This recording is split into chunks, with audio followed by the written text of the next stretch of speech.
बड' लेटेस्ट आपडेटआव बयखौबो बरायबाय। दिनैनि रादाबखौ फरायदों आं प्रमद खाख्लारि। गिबि निउस दङ।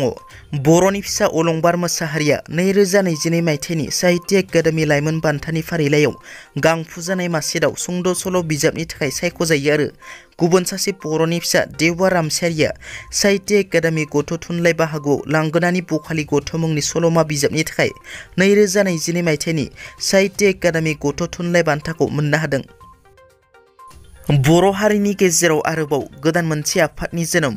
मैया बाक्सा जिल्लायाव जेब्राराम मोसाहारिनि दैदेननायाव इउनाइटेड बर' पिपल्स फराम सुंद'यै BPF मुंनि गोदान आफाद दाफुंनाय जायो।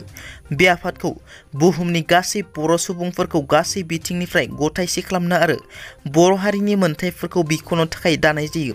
बेजों लोगोसे बर' हारिनि राव हारिमुखौ रैखाथि होनो थाखाय बे आफादखौ सरखारि साख्रि मावग्रा, फालांगि मावनानै जाग्रा सुबुंफोरजों लोगोसे हारिनि थाखाय खामानि मावग्रा सुबुंफोरा मैया बाक्सा जिल्लानि ड्रिमलेन्ड रिजर्टआव गथायसे जानानै दाफुङो। बावैसो BTRनि मावफुं सोद्रोमा राकेश ब्रह्म बिथाङा खौरांगिरिनि सिगाङाव BPF हान्जाखौ गोदोलांनाय मोनसे नाव। BPF हान्जाया फारफ्रोमबो बिथिङावनो जोबलांबाय। BPF हान्जाया मानसि बुथारग्रा हान्जा होनना BPF हान्जानि सायाव गोख्रों रावजों गाग्लोबनायखौ गसाइगाव जिल्ला BPFआ खौरांगिरि मेल खुंनानै दुखु मोननाय फोरमायनायजों लोगोसे गोख्रों रावजों सोंखारिदों।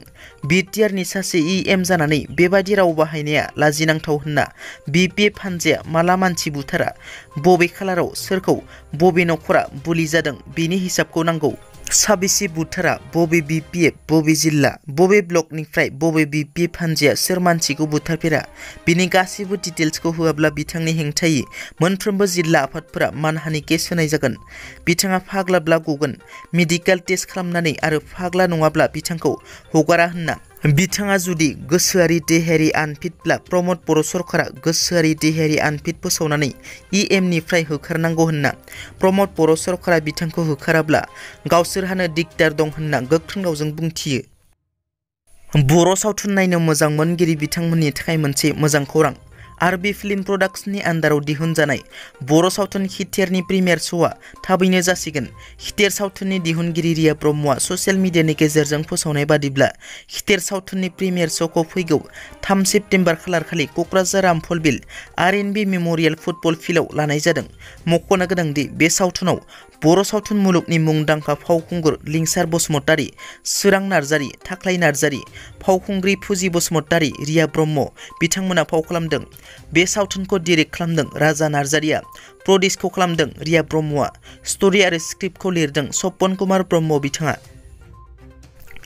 BTR सरकारा थाबैनो डिपार्टमेन्ट वाइज साख्रिनि सार्कुलार होना ग्रेड 3, ग्रेड 4 साख्रियाव थिसनलाय होगोन। बे बाथ्राखौ BTRनि EM डक्टर निलुत सरगियारि आरो MCLA माधब चेत्रीया खौरांगिरि मेलनि गेजेरजों मिथिहोदों। खौरांगिरि मेलनि गेजेरजों EM डक्टर निलुत सरगियारिया बुङो दि BTRनि 3थि आरो 4थि थाखोनि मासिया BTCआवनो दङ। आसाम सरकारा लाङाखै। बिनि सायाव बेरेखा दोलोआ गोरोन्थि मेसेज फोसावगासिनो होनना बुंथियो आरो थाबैनो BTRआव 3थि आरो 4थि थाखोआव गासै 3,000निबो बांसिन मासिखौ लाबोनाय जासिगोन होनना। दिनैनि रादाबा एसेनोसै। नोंथांमोना जुदि आंनि चेनेलखौ दासिमबो साबस्क्राइब खालामाखै, अन्नानै साबस्क्राइब खालाम। गोजोन्थों।